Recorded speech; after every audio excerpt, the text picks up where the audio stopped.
This is the Patriots Catch-22 podcast with Evan Lazar and Alex Barth. I'm Evan Lazar. Hello, everybody. Nailed it. Joined as always by our Barth. That's a fit. That's a match. No risk it, no biscuit. 22. Here is Evan Lazar and Alex Barth. They're throwing the football almost 70% of the time. With Burrow or Flacco, the numbers are stagnant. They rank second in the league in pass attempts, 32nd in rush attempts. It's bizarre because their run game's not terrible. And Chase Brown's a good player. Now, maybe he's more of like a scat back than a true downhill between the tackles back. And maybe they need a compliment to Chase Brown to be able to do that. But the book, and this is with Chase, so I'll put that caveat on there. But the book that's been forming against this Flacco iteration of the Bengals is, all right, we're just going to play two high safeties. We're going to put one safety over Chase. We're going to put one safety over Higgins. Joe Flacco's not going anywhere, so we don't have to worry about him scrambling. And we know you're not going to run the ball. To the Bengals' credit, Alex, they ran the ball a little bit in this game. Yeah, they adjusted. And I thought that they actually had, and I'm not doing this to put lipstick on a pig or anything like that. For the Patriots, not that I have to, they still won the game. But I actually thought the Bengals had a really good coaching performance in this game from a game plan perspective. I know some people are nitpicky about some of their decisions, some of their kick decisions, and fourth downs, things like that. But I thought that defensively, they were buttoned up, had a good plan. I thought offensively, buttoned up, had a good plan. They knew the Patriots were shorthanded in the middle of the defense without Milton Williams, and then Tonga goes out pretty early in the game. And to their credit, they handed the ball off to Chase Brown and let him run it downhill at the Patriots. So I want to give the Bengals a little bit of credit. I think that they played a good game. They played desperate. They coached well in this game. It was a good game for Cincinnati. Now, with that being said, the Patriots have won 9 in a row. I don't know if you've heard that. They're 10-2. They are in a great spot right now with one game left until their bye week.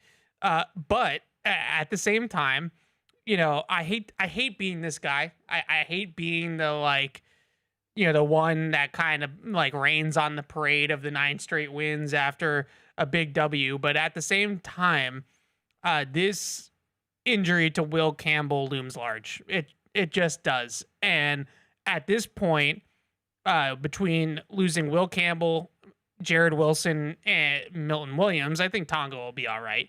But losing those 3 guys, it is really going to be a challenge for this team.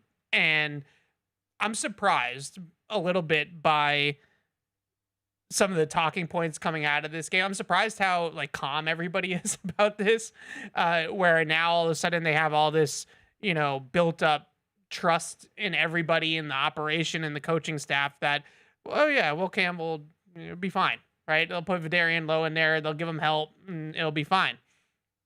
And I think that there's some truth to that. But at the same time, I do have to kind of go back to some of my prior feelings about this team coming into the season and not be completely jaded by a 9-game winning streak and look at what we thought about this roster when it was assembled was much better frontline talent, much better starting 11 on both sides of the football. Do they have the depth? Do they have the depth to withstand an injury to Will Campbell? Do they have the depth to withstand an injury to Milton Williams? 2 guys that I think that were at the very top of the list. If you had to put on the list of the most important Patriots besides Drake Maye, I might say that Campbell and Williams were your 2 most important guys. Well, we even talked about this last week that defensive tackle was the one spot that the Patriots could maybe absorb that, and it was going to make a difference, and it did make a difference not having him. Now, they also lost Tonga, which we obviously weren't factoring in last week. But we talked about, that was the one kind of position where they had the depth to maybe absorb that kind of loss. Offensive line, definitely not. Yeah, and I don't maybe this is just knee jerk off of one game, but it's really 2 games because Milton Williams barely played against the Jets either. Right. But I thought in particular against this Bengals team, we just talked about off the top of the show how they ran the ball pretty effectively on the Patriots. And I didn't really think there was much of a pass rush until late in the game on that last drive where they kind of started to heat it up a little bit because they had to pass. The Bengals had to throw the ball. So you start to accumulate pressures and things like that when the other team is going to drop back pass with no play action or no run game. It's easier to tee off. So I want to talk a little bit about how they're going to move forward here in the short term without Campbell, without Jared Wilson. But I don't want. I guess I'm just a little bit surprised by how nonchalant a lot of people are being about these injuries, because again, I think that we knew that their roster was better, and we knew that they improved the roster, especially the frontline players at the top of the roster. They had a better left tackle. They had a better defensive tackle with Williams. They had better players at the top of the roster. But if I could go back to August and replay everything that all of us said in August, it was that they still don't have great depth on the roster.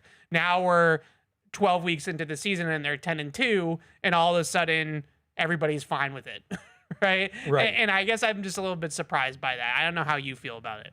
A little bit. Look, I think when the team's going good, people are going to feel more confident. I remember, back in the Brady days, the flying helmets on the side of the helmet, the flying Elvis on the side of the helmet, they'll be fine. Do they have Brady? Yep. Do they have Bill? Yep. They'll be good. And maybe there's a little bit of that creeping in. Maybe some of it is it didn't immediately fall apart with Lowe and Ben Brown against the Bengals, and that may have helped. So, I'm not entirely sure, but I'm with you. I'm a little surprised how confident people are after this injury. Yeah. So I think a lot of this confidence stems from Josh McDaniels, Doug Marrone, Jason Hodling, Ryan Coogler, and this whole operation that they have going on with the offensive line and the coordinator. There's no doubt about it that Josh McDaniels is he's very, very good, and maybe one of the best I've seen at scripting pass protection, right? Like, how can we help tackles, chip help, changing pitches, sliding, moving the pocket, like doing different things that you can do to avoid putting these tackles out on an island where they're, just one-on-one all game long against Abdul Carter and Brian Burns on Monday night. So there's some built up trust in McDaniels' ability to scheme around a left tackle that is a backup. And I get that. And I think that that's very, very true. I think we both probably feel that it's going to be Vidarian Lowe. I don't see why it wouldn't be Vidarian Lowe here moving forward at left tackle. I don't think that there's a huge drop off from Wilson to Ben Brown. No, we've talked about that. If it was just that, I don't think I would be all that concerned. But obviously, Vidarian Lowe, not just based off of last year, it's based off of a lot of seeing Vidarian Lowe play, and it's going to be a drop off there. But McDaniels' ability to, like I said, to support tackles, whether that's chip help, whether that's moving or sliding protection, whether that's moving the pocket, whether that's, scripting, run and play action, and then not really getting into those traditional drop back settings as much. You don't want to get behind against this Giants team with a backup left tackle. You don't want to, you want to play the games on your terms. You want to play the games on schedule so that you can stay in favorable down and distance. And that way there, you're not in 3rd and 9 and just expecting these guys to pass block a lot one-on-one on islands. There's all that stuff is fair. I think the other thing that kind of has a trickle down effect on this a little bit, and I think it might go hand in hand with the Munford signing yesterday, is that I would expect the Patriots to want to load up in protection a little bit more now. So they've done this already at a pretty decent clip, using 6 offensive lines, using like max protection where they're only sending like 2 or 3 receivers into the route at a time, and really putting like 6-7 guys in the protection to kind of load up the protection. Munford in the past has been with Josh McDaniels in Vegas, and Josh McDaniels used him in that jumbo tight end role in Las Vegas. Now, it was Ben Brown, and now he's going to be starting. Then it was Vidarian Lowe, and now he's going to be starting. So, now you have this trickle-down effect of how do you get another offensive lineman on the field, and maybe that's Munford. That would be my guess. That's you why don't think he's maybe here. Marcus Bryant? I think it's possible, but I feel like they didn't really do that. Like if they wanted to do that on Sunday, they would have. Well, but they were practicing with Lowe as the extra lineman, or Brown as the extra lineman, right? Maybe they weren't, but now this week that's something you install just because he's been here. Yeah, you could do that. I like his athleticism in that role. Yeah, you could do that too. I think that's a big part of too, and we'll get to the good, the bad, and the stuff that gets you beat here in a second. That's a big part of the goal line stuff to me as well. Now Campbell was in it for both goal line stands, but you get into this position where you don't have Tonga, you don't have the package of the 6-0 line or the 7. If you want to count Tonga as an offensive lineman, they use that against the Jets a little bit, where they had Ben Brown eligible, and then they had Tonga eligible, and they really had like 7 beefy dudes on the field. Right. And they were able to run it in with Travion Henderson. If you didn't have that at your disposal against Cincinnati because of all the injuries. Right. So, that's a big part of that as well. So I think that they're going to have some flexibility there. And try to figure out how to get back to some of those packages as well. But my main, big point, and I want to get to some of the more specific reasons why I'm a little small c concerned about all of this, is one, I don't know if this roster is ready to handle these types of injuries. If they had an injury, and I don't want to name names because I don't want to like single anybody out and act like, oh, that player's not important. But if they had an injury to a wide receiver, Kayshon Boutte, since he was hurt, Kayshon Boutte goes out. Okay, not ideal, but I think that you had some depth there. I think you had some NFL players there. I think this was the one spot they couldn't lose, was left tackle. And I think Milton Williams was playing at such a high level that was another player that kind of got created there. The other thing that I would say is, and this is more of an us thing, me thing. Yeah. One of the biggest reasons to me why the Patriots have done a 180 here and gone from 4 wins to 10 wins is the improvement in the trenches. Obviously, Drake Maye's improvement, the coaching improvement with Mike Vrabel and Josh McDaniels, huge part of it as well. But they have really done a great job, and it's not perfect, but they're level again on the offensive line. They're like league average again on the offensive line. So instead of being the worst offensive line in football a year ago in 2024, in 2025, they're probably like the 16th best offensive line. And that has just been such a huge part of what they've been able to do. So now you're putting 2 guys in there, and Ben Brown and Vidarian Lowe, that you were trying to move on from. Like you were trying to upgrade from that were on that line last year. Now you have 3 out of the 5 guys that were playing for you last year are now going to be playing, if you count on Wenu as well. Right, and one at a different position. Right, so like it's just a big difference. Let's get to the good, the bad, and the stuff that gets you beat, because there is some good from this game, and I don't want to be all doom and gloom. And I told you I hate being that one. I hate being the negative guy. I hate it. No, I don't like doing it. But you don't like fun either. So what do you like?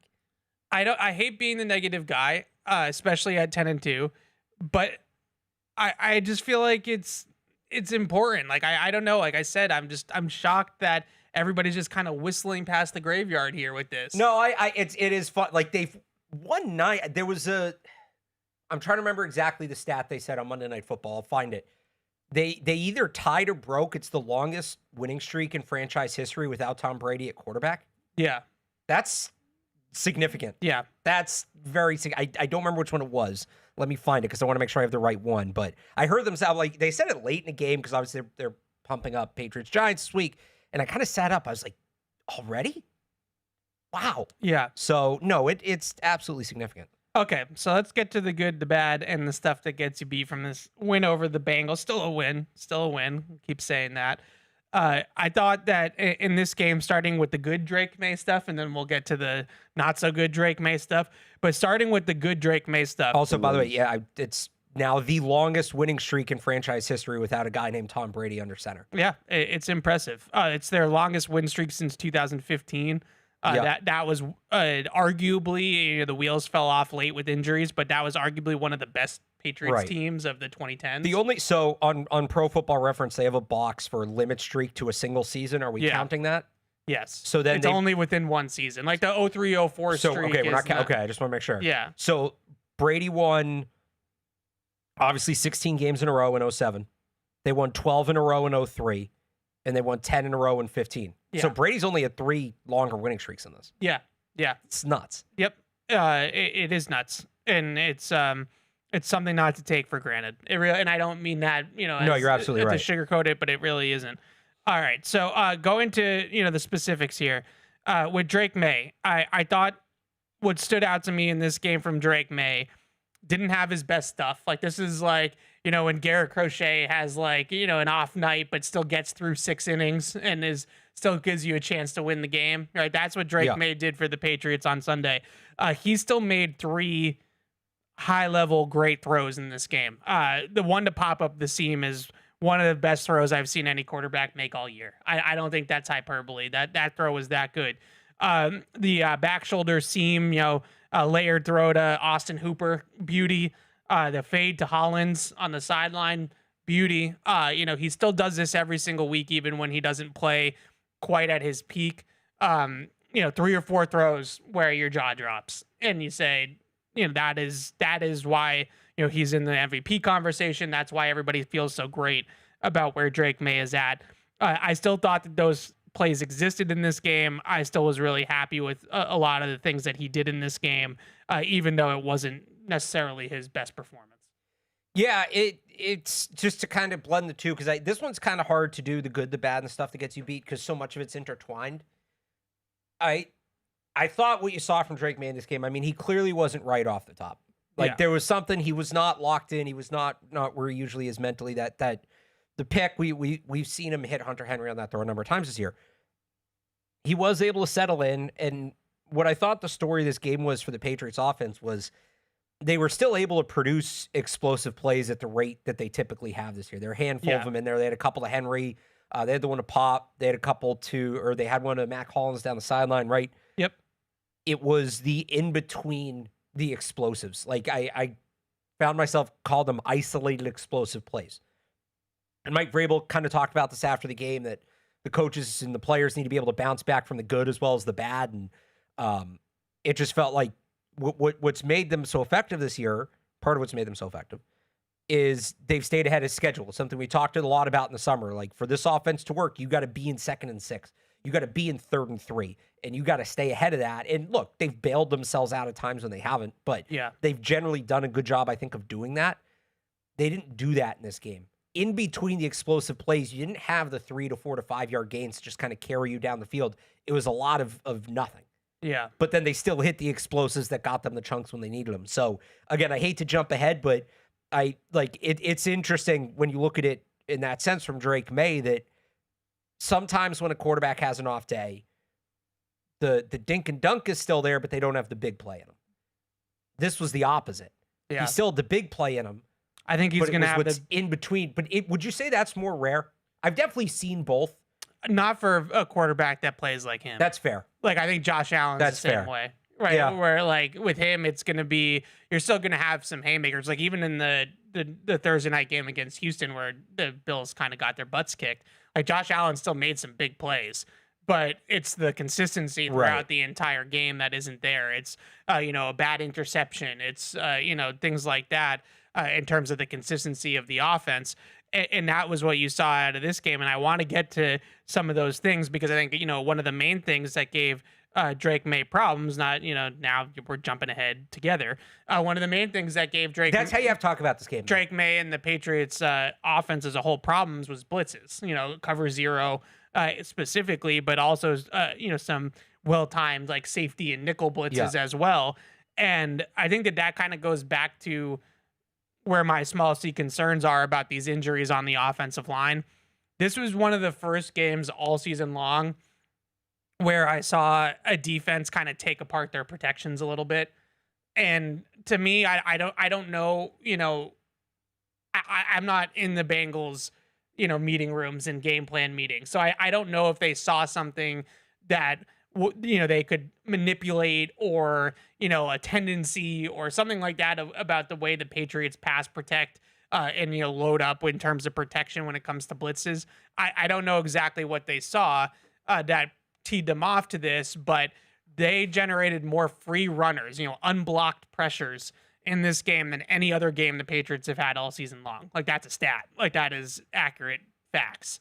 Yeah. So that to me is something that I think it's a combination of things. One, it's like the old Skarneckiism of like seeing the game through the same set of eyes and having 5 guys playing on a string. Well, when guys get hurt and guys are in and out of the lineup, then it's harder to do that, right? It's harder to have 5 guys on the same string. Like the last third down of the game, which is probably the play that bugged me the most. The Patriots' last third down of the game, the runner, the free runner comes through the B gap over Ben Brown and Vidarian Lowe. Well, Ben Brown and Vidarian Lowe haven't been playing, and they haven't been playing a lot together. I meant to say this earlier. Sorry, we were talking about, Ben Brown and Jared Wilson, how maybe that's not that much of a gap, but understated.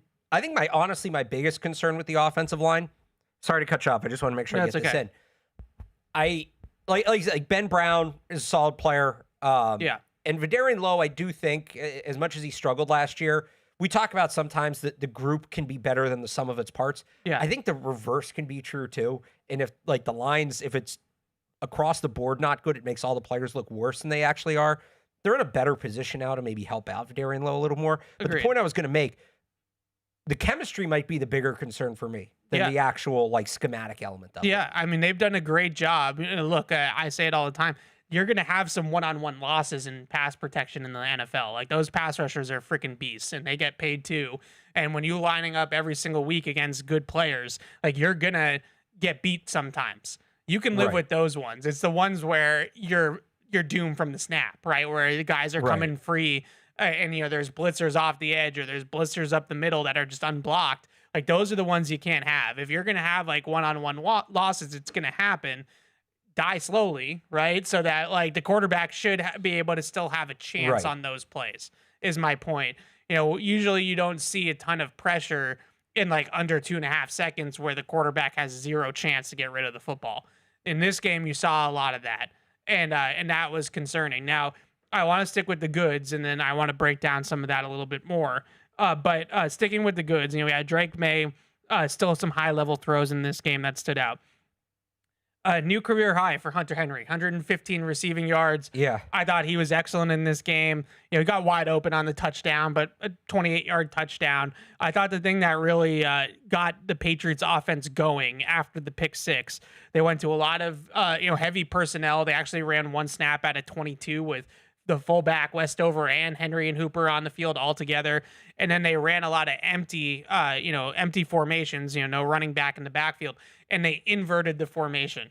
So the outside players were Westover and Henderson, and then the inside players were the receivers.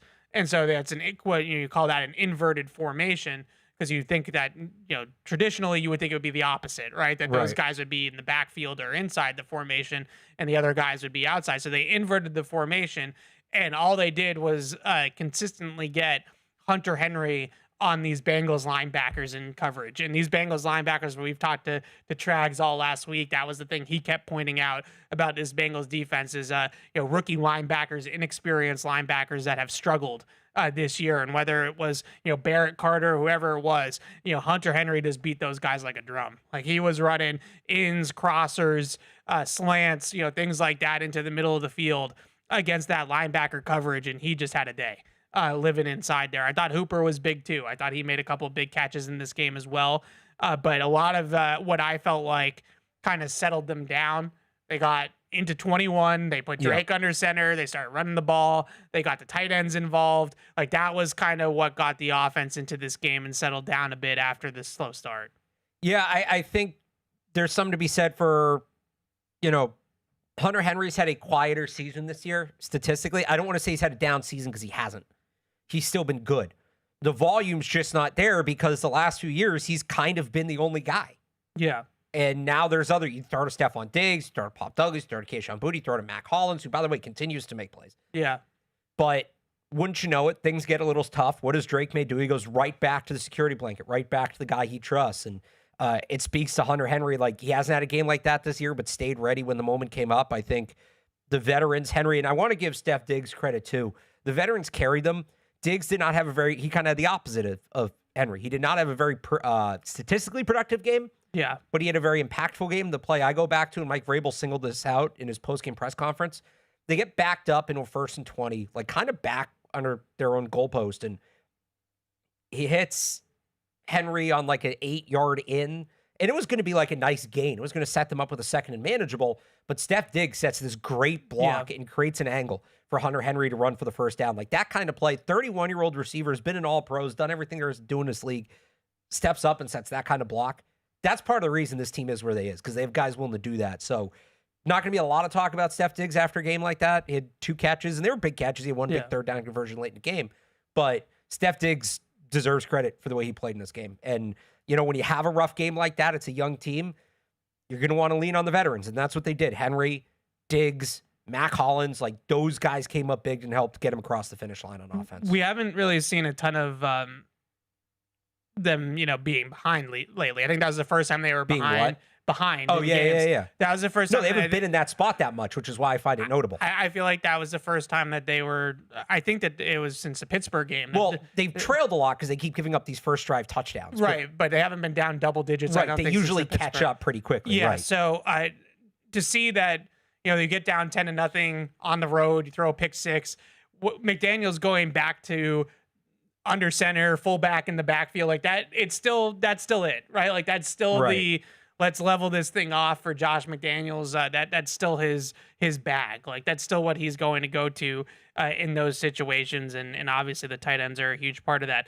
The other thing that I thought was, you know, really good sign, good thing in this game from the offensive perspective. Then we'll move over to the defense. They're going to need this now moving forward, obviously with the backups on the left side. Morgan Moses, Garrett Bradbury, Mike Onwenu. I thought all 3 of those guys are really good in this game.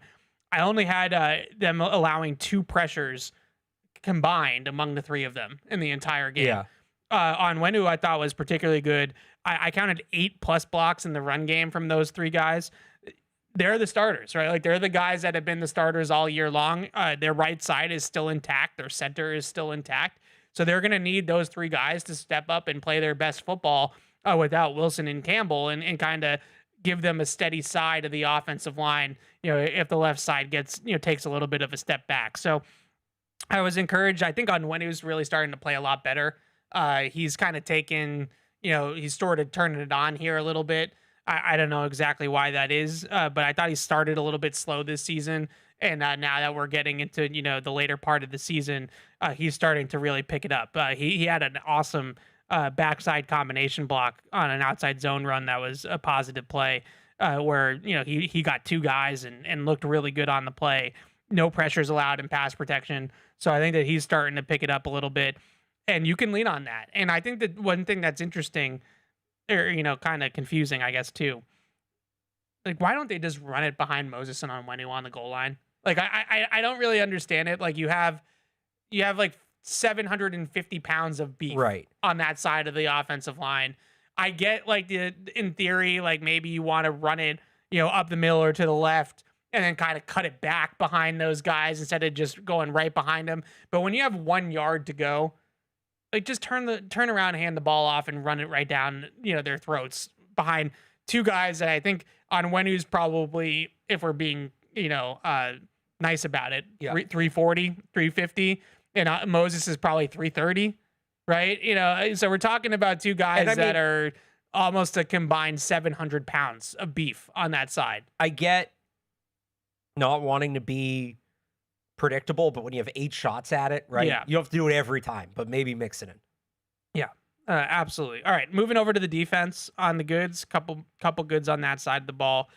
Carlton Davis. I thought this is probably his best game as a Patriot. I think that's pretty clear, yeah. I mean, the DPI was a tough call, and, you know, you'd have to mention it, but you have to love, and he said it after the game, he responded. Yeah. Like, it made him bounce back, which is the mentality you want. I thought he had 4 really high-level coverage plays in this game. Obviously, the 3 pass breakups on the final drive for the Bengals, but then on the pick 6, on Marcus Jones's pick 6, he has the coverage on T. Higgins on that play, which is where Flacco starts looking down the field. He wants to go to T. Higgins down the field, and Carlton Davis smothered the route and was all over T. Higgins, and so he had to come off it and come to the check down late. And so I thought that Carlton Davis was a huge part of making that pick 6 happen. Like, if Carlton Davis doesn't cover T. Higgins there as tightly as he did, then maybe Flacco's throwing the ball to Higgins on that play instead of throwing the ball in the flat. So really good game, I thought, from Carlton Davis. Really stepped up in this game. I think I still have no real... I know he's kind of been a little bit of a lightning rod. They paid him a lot of money in the offseason. I've thought that he's been, pretty steady for most of the season. He gives up a play here or there. It's going to happen. But I don't think that I don't really have any major gripes and haven't had any major gripes with Carlton Davis. And he played really well in this game. Yeah, no, I mean, has he, like, I thought he'd maybe be a little better than he's been, but that doesn't mean he's been bad. He's given you really good, I think he's given you really good number 2 corner play. Yeah. Maybe it's not the 1A, 1B we were looking for, but he's still been, a legitimate cover corner. And yeah, been waiting for him to have a game like that. Glad he had it. Maybe that kind of launches the second half. I go back to, and this is an extreme example. You remember Steph Gilmore's first 5 games in New England? Yes. Brutal.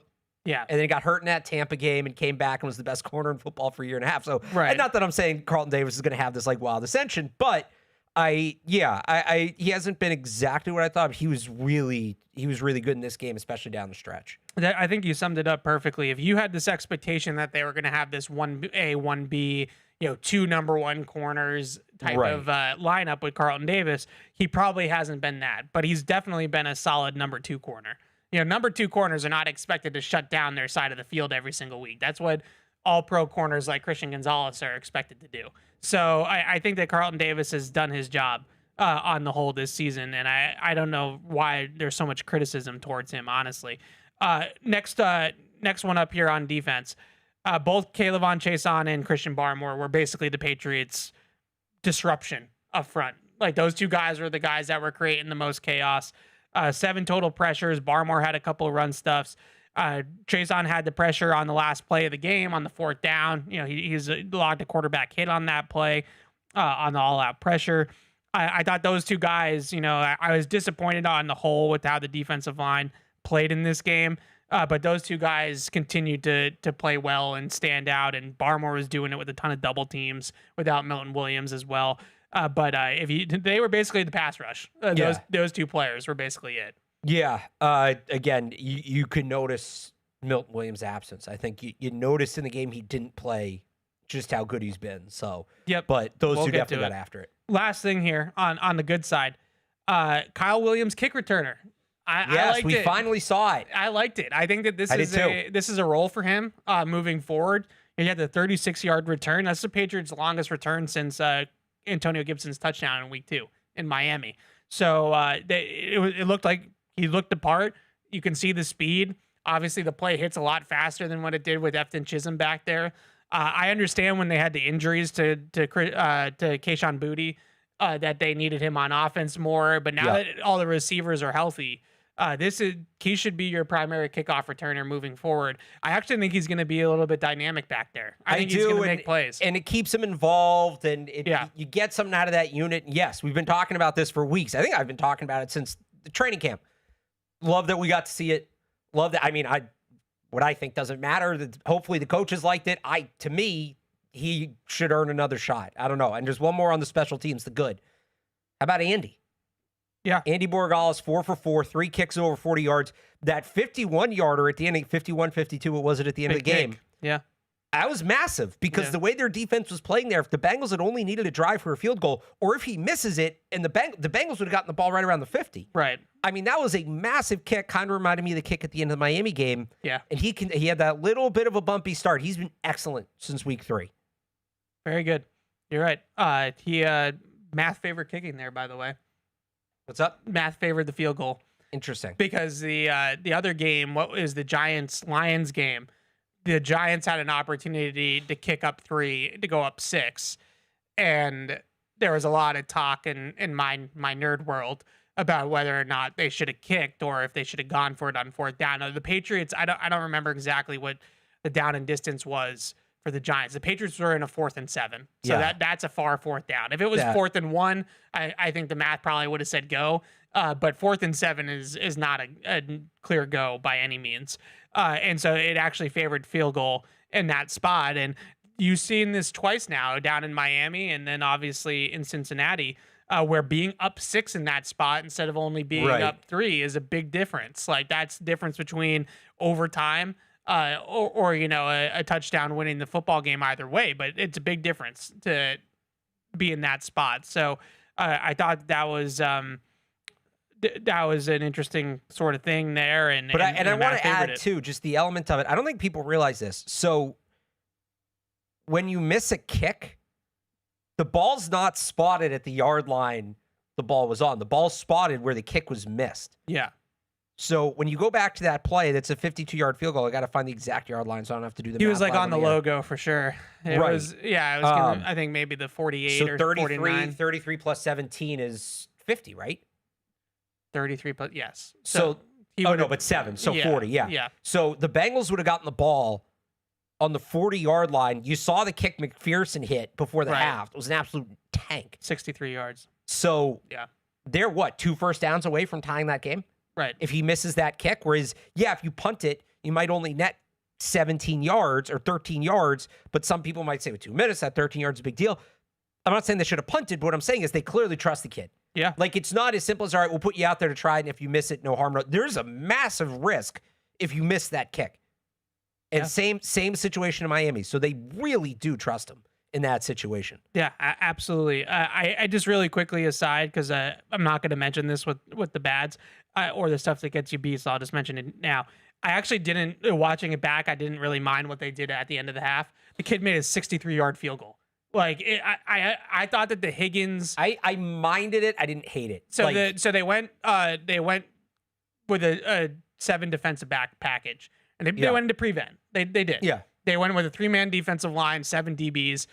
The Higgins deep in was Jalen Hawkins was standing right in the window, and somehow Higgins won the ball. Like, I don't know how, but Higgins won the ball. The play was covered, and Higgins made a play. He's a good player. He's a really good player, and he made a play on the football. And Hawkins kind of got boxed out there at the catch point a little bit. So I don't really hate what they called in any of those spots. Like, okay, you give up the 21-yard run on first down. You're kind of conceding that. There was like 17 seconds or 18 seconds left in the half. So if they're going to run the ball, you kind of let them run it there. And then they give up a chunk play to Higgins where I thought that they had the right coverage and they had the right idea.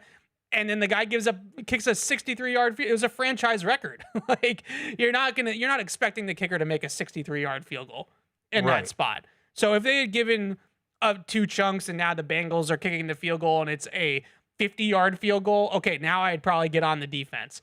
But you tip your cap when the kicker makes a 63-yard field goal. I'm sorry. Like, there's probably a better way to execute that, but I didn't think it was some like and they'd probably tell you they could execute it better. But I didn't think it was like this egregious, massive mistake. Yeah, they could have executed the Higgins play better, no doubt. Right. All right. To the bads. So I mentioned this earlier.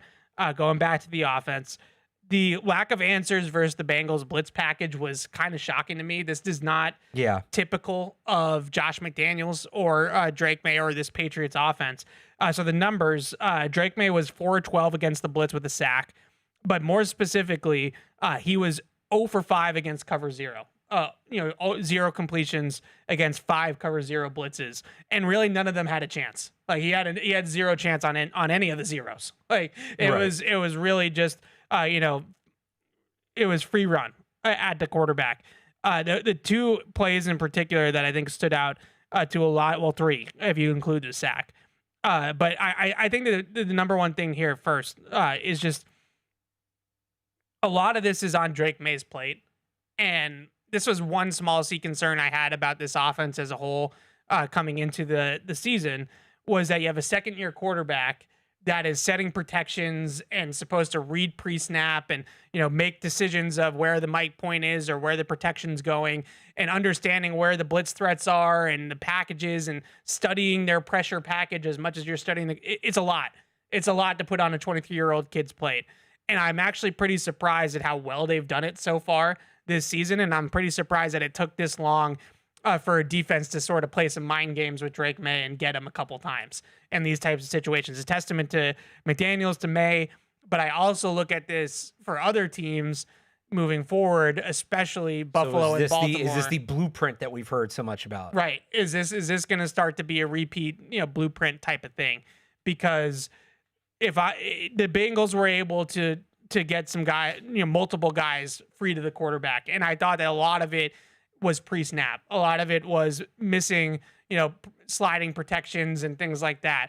So, the first one was on the very first drive of the game, and he puts Ramondre up into the line of scrimmage over the overload side to pick up the blitz. And then right before the snap, the safety goes from over the right side to over the left side, and then they overload the left side instead of the right side, and the safety is just unblocked over the left side.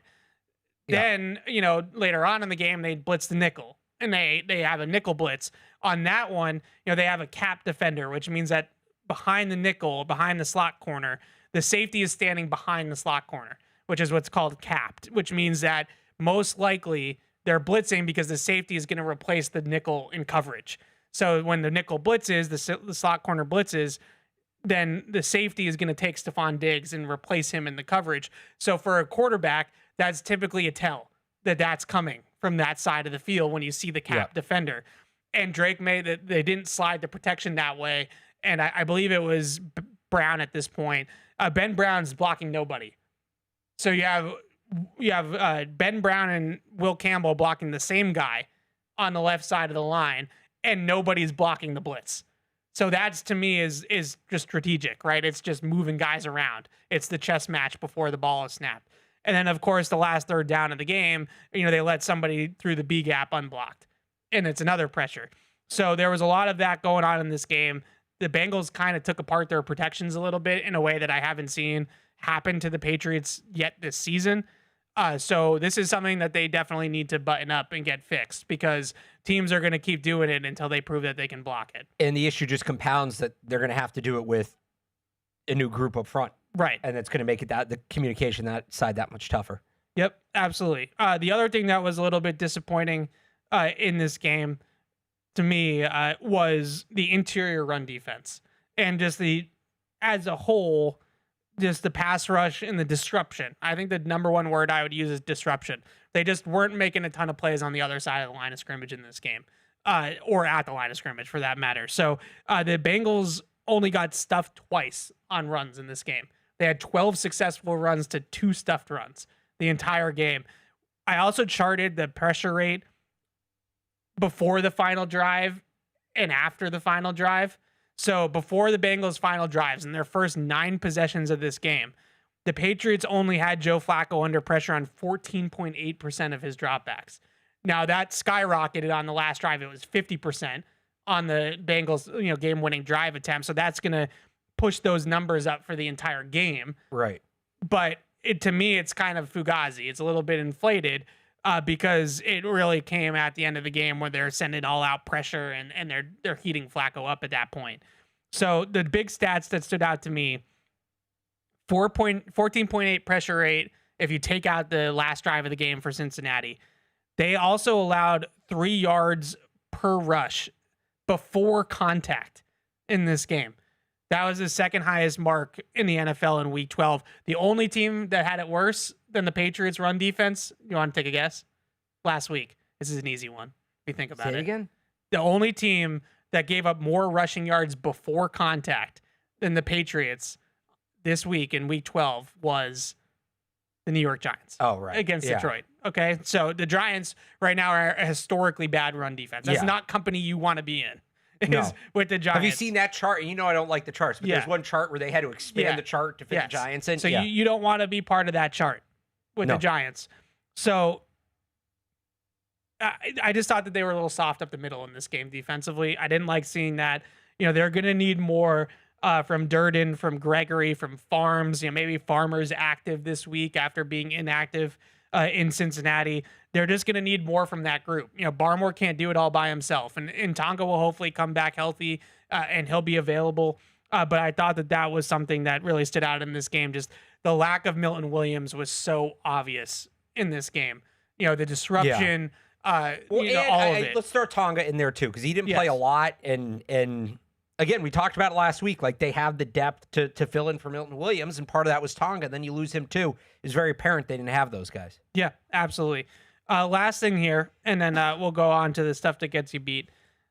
I just don't like seeing Christian Gonzalez get beat by Mitchell Tinsley. No, I don't. Look, credit to Tinsley. That was a great release. Yeah. I don't know how much Gonzalez studied him during the week, but yeah, you don't want to see that. I mean, it's not like something that I'm going to kill him for. It's the first touchdown he's given up all year, by the way, in coverage. And it's to Mitchell Tinsley. Like, some of the guys he's faced this year, like Drake London, T. Higgins in this game for most of it, right. And you get beat by Tinsley. That was tough to watch. You don't like to see that from your number one corner. Now to the stuff that gets you beat. Let's talk about the pick six. So I think that what's being under discussed with the pick six was that this was like a trick formation that they ran. It was kind of a trick play that they ran in this game on the pick six. They only had 4 offensive linemen blocking for Maye. Right. They faked a screen. Yeah. So they had Ben Brown, who was in the game at this point. This was an eligible situation. He was at left guard. He was the left guard. They had, the best way to say this, Hunter Henry was playing left tackle on this play. They did the who man. Yeah. Eligible, move the formation. So Hunter Henry is playing left tackle. Ben Brown is out on the perimeter with Travion Henderson offering a screen. I don't know if this was just a decoy thing and they always wanted to throw the seam to Henry, or if they were going to throw the screen and Maye saw that Henry flashed up the seam and he just tried to take it. I don't know. I couldn't tell you. I'd have to ask. I don't know which one it was, but it was a tricky formation that my guess is that we won't see for a while because of how it went. And it's open. It's there. He's going to have to layer it in there, but it's in there. And he just airmailed it. He just airmailed it. Sailed it. And if you sail it over the middle in this league, it's going back the other way 9 times out of 10. Right. So it's a combination of factors. I think that, the simplest way to put it is he sailed the ball. He airmailed the throw.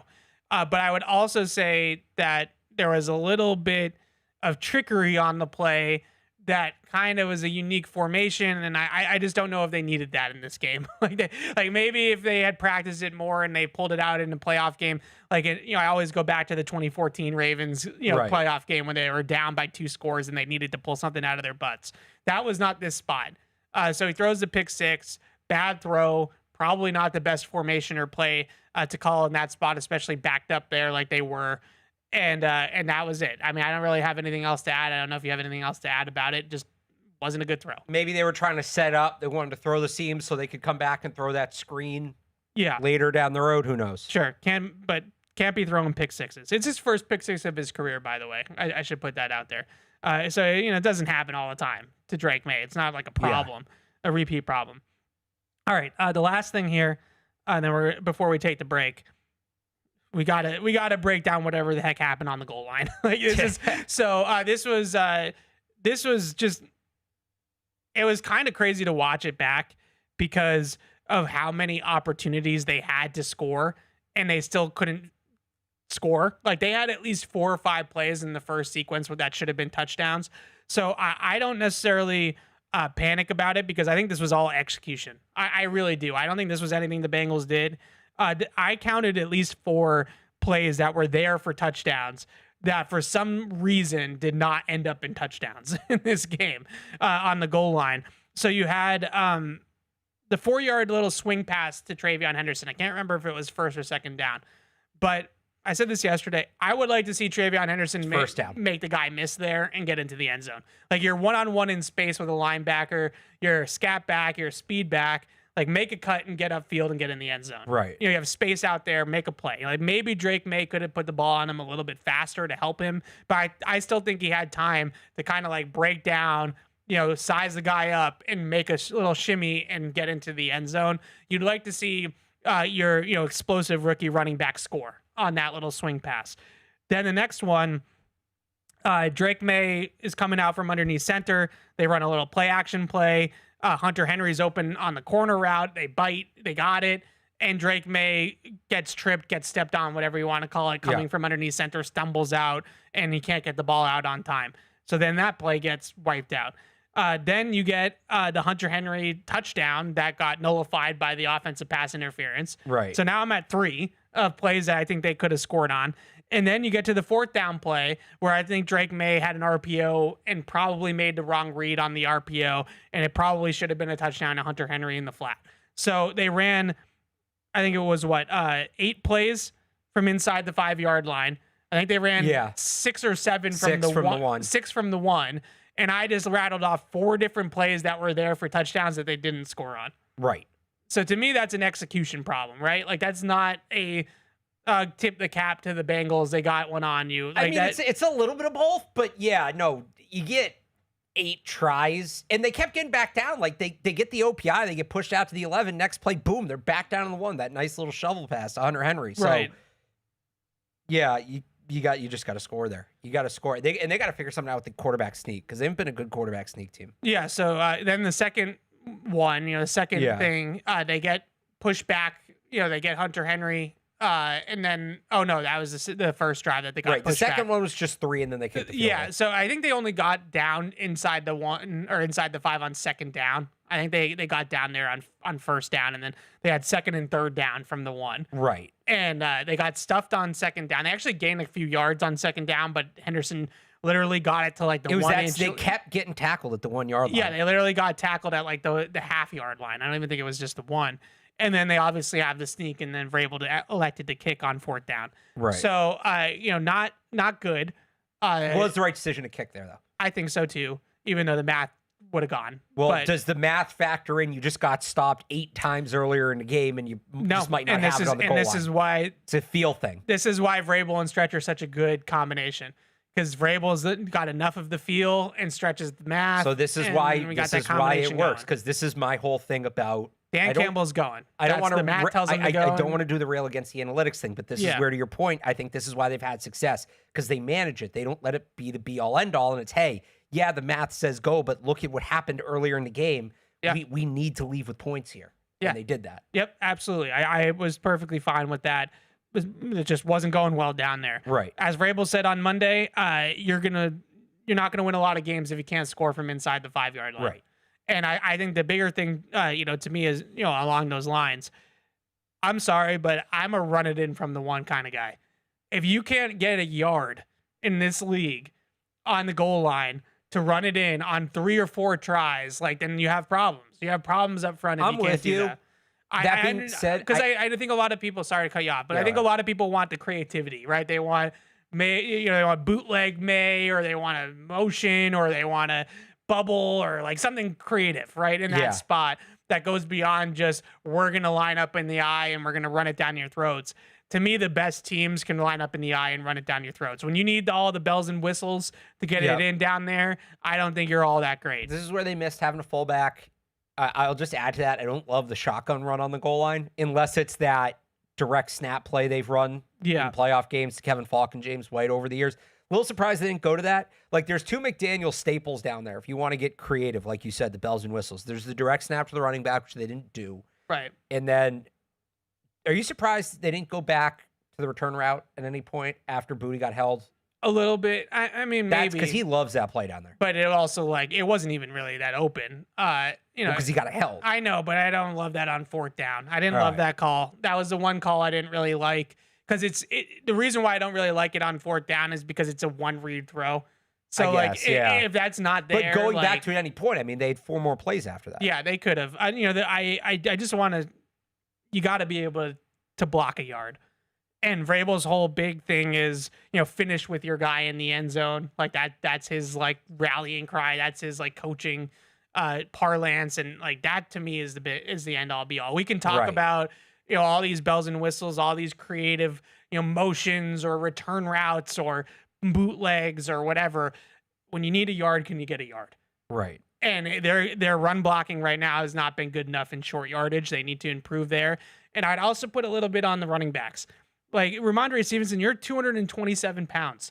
like lower your shoulder and get into the end zone. You know, like run through a guy's face and get into the end zone. And I think, you know, it is frustrating to me a little bit to watch, you know, these running backs get like stood up on the half-yard line. Like, you know, have a little push, right? Get your shoulder pads down and get in the end zone.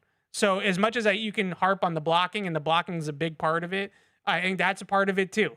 Now, they need Tonga down there. I think that's they miss, yeah. That's a big element of it as well. All right, so that's the good, the bad, and the stuff that gets you beat. We're going to take a break, and when we come back, we'll do a little Giants preview. We'll take your calls and emails, and we'll open the show up from there. We'll see you guys in a few seconds. Whether you're in the game or betting on the game, you'll need a game plan. DraftKings Sportsbook, the official sports betting partner of the New England Patriots, provides you with everything you need to build your personal betting game plan so you can get in on all the action while practicing safe bets.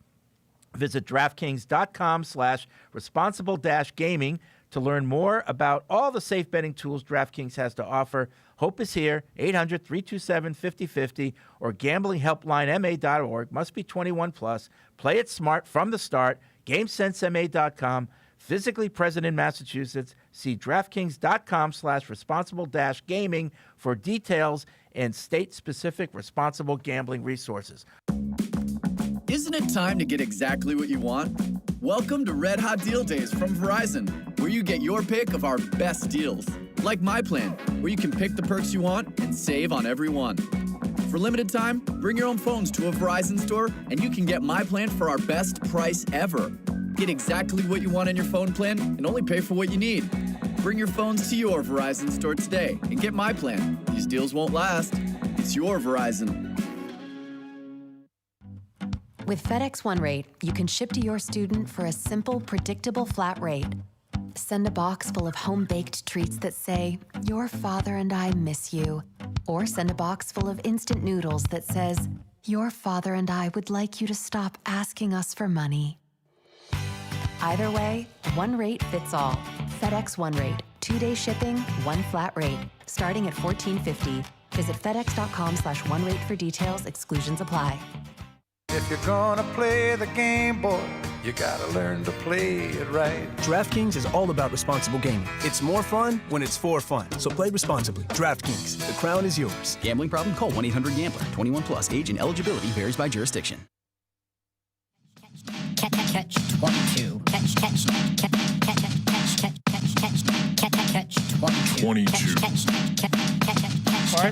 Our good friends at Aaron's, they sent us some swag today. Look at that. Yeah, look at that. It's got some T-shirts, winter hats, that time of year. So Winter hats look comfortable. That's I saw all. those earlier. That's good. Maybe you'll get one. You are part of this, operation All right. here. We can get you a winter hat. Hey, Patriots fans, this month celebrate Veterans Day with a new snowblower from Aaron's during their Heroes and Holidays sales event. Now through December 3rd, you can save $100 on select models. This winter, let the King of Snow help to clear your driveway so you have more time to support your team. Aaron's, the official snowblower of the New England Patriots. Visit www.aarons.com to find your Aaron's.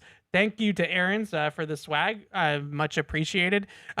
Really quickly before we get into the nitty gritty again, because I feel like that was a very dense. Yes, that was very Catch-22 hour, and I need to loosen it up a little bit. So what the heck is this hard count thing? So this is like tell me. This is like a new trend online. Okay, I didn't think you were gonna want to do this. I do, because I just want to make fun of it. Go ahead. So there's like this goofy thing online where guys are out and hanging out, and you're out with the boys. You hit the hard count, and there's like videos on YouTube of people trying to get other people to jump, or like there's this one account where they line up in front of like an inanimate object. There's one of a guy trying to get like a pickup truck to jump off sides, or a Walmart.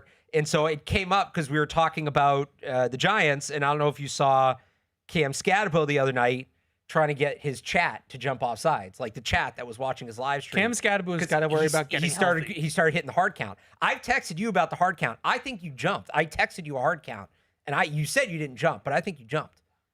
I think the real reason you hate this is because you don't have a good hard count.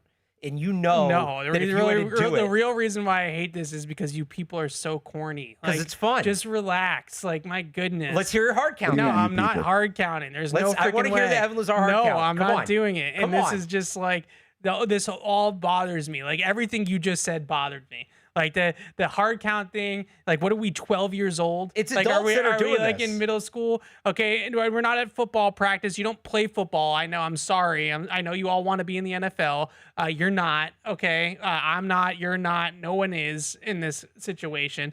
The hard count is lame. Please stop doing it. Also, the second thing I would say about this is just like, I just can't believe, like, the whole culture. Like, you just when you're out with the boys and you just got a hard count. Like what? Like what? Here, look, these guys trying to get a pickup truck to jump off sides. Like, come on. It doesn't really work without the sound. It's horrible. That's horrible. Let's hear your hard count. No, absolutely not. All right, that's as much fun as I'm allowed to have. That was 2 minutes of fun. It was. I don't. good. I just don't. A lot of fun. Yeah. I enjoy those videos. I think they're Alex, you're entertaining. on my side on this, right? Like, this is lame. Like, this is.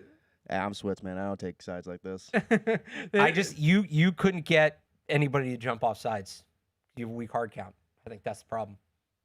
And that's like, I'm supposed to be like humiliated by that. Like, oh, you man. clearly are, because you won't embrace this fun thing that people are doing. It's not, because it's not fun. I don't understand what's fun about it. Like, this is unbelievable. Just hitting a hard count. All right, let's get to the phones. These guys have been waiting on hold for a while. Or are you afraid you would jump? Is that, or you're not disciplined? What? You're afraid you'd jump off sides. No, I'm not afraid. You think I would jump off sides? I never jumped off sides. Never once in my life, because I was too slow to jump off sides. So that's why it wouldn't matter. Nate is in Connecticut. What's up, Nate? Hey guys, can you guys hear me well? Yes, we got you. All right. I got a couple thoughts for you guys. First off, the connection between May and Campbell, their chemistry this season on and off the field has been like unmatched to probably any quarterback left tackle duo in the league. And to have Campbell gone, for I guess it's not season ending, so that's good. So he'll probably be gone for some weeks, but it's definitely going to take a toll on May. So it's going to be hard to get some stuff going in the offense. So I think it'd be a good idea to bring back Marcus Jones on the offense. When he was on the offense, he was able to get some stuff going, and I really like that. And if Darian Lowe and Ben Brown are going to be on the line, might be a little hard to get some stuff going that they were able to get going earlier in the season. And then second off, Evan, we all want to hear it. Give us your hard count. Nope. I'll see you guys later. Thanks, Nate. Well, people want it. But Nate, I can understand. These grown men that are doing this in like the middle. How of old the do you street. think Nate is? Oh, yeah. I know he's not. Somebody's got to call in hard count. That wasn't us. a knock on Nate. I love Nate. I guess now I'm they're just going to see it coming. Now you're going to see it coming, but we need somebody call in hard count to see if you jump. I don't think Marcus Jones on offense helps a lot of what's wrong right now. I could see what he's saying, like if you get him in the screen game and things like that, with a bad offensive I guess. line. But I'm not saying it would hurt, but I think he's got a lot on his plate. He's right. He's very important to them defensively and in the punt return game on special teams. You should be able to, whatever you were going to do with Marcus Jones, you should be able to do with Pop Douglas. Yeah. So I hear Nate though, and I said it earlier in the show. I think the big thing about this moving forward, I think what you're going to see a lot of is those max protect play actions. Let's get under center. Let's run the football. Let's play action off the run. I don't think that Vidarian Lowe's probably a downgrade in both pass pro and run blocking compared to Will Campbell. Ben Brown might be a little bit of a better run blocker than Jared Wilson, just because he's a little nastier. Like Jared Wilson's a very athletic, very graceful player. Ben Brown, I think, might have a little bit more power, a little bit more snarl, a little bit more size, for sure, just from a measurable standpoint. So I think you get under center, you run the football, and then when you play action, you can leave 7 guys in. You can leave, go 6-0 line, which I think they might do in this game against the Giants to help out against, Burns and Carter on the edge. You go 6-0 line.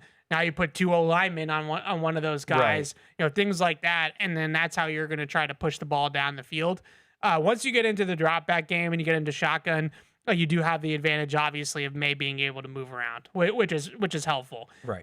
But when you talk about like their base early down offense, I think you're going to see a lot of 2-3 man route concepts with hard play action underneath center, maybe move the pocket a little bit more than they have been lately. And I think that's how they're going to try to piece this whole thing together. Ben is in Philly. What's up, Ben? Hello? Hey, what's up, Ben? Hey, just got a question for you guys. Kind of leaning towards special teams. After that game in Miami, seeing, Antonio Gibson and Henderson go off, I don't know, I'm feeling a little bit disappointed. That might not be the right word. Just with the punt return unit. Just wondering what you guys are kind of seeing. Is it we're not getting enough defenders on their gunners on the outside, or they're just really popping them up so Jones can't get his feet going? And I'll take that off air. Thanks. Yeah, it's a good question. I mean, they had the big game against Carolina early in the year with the 2 punt returns, and I don't know if it's been as dynamic. Now, Marcus Jones is one of the best punt returners in football, and everybody knows it. He's 5th in yards per return. Yeah, so that's probably an element of it as well.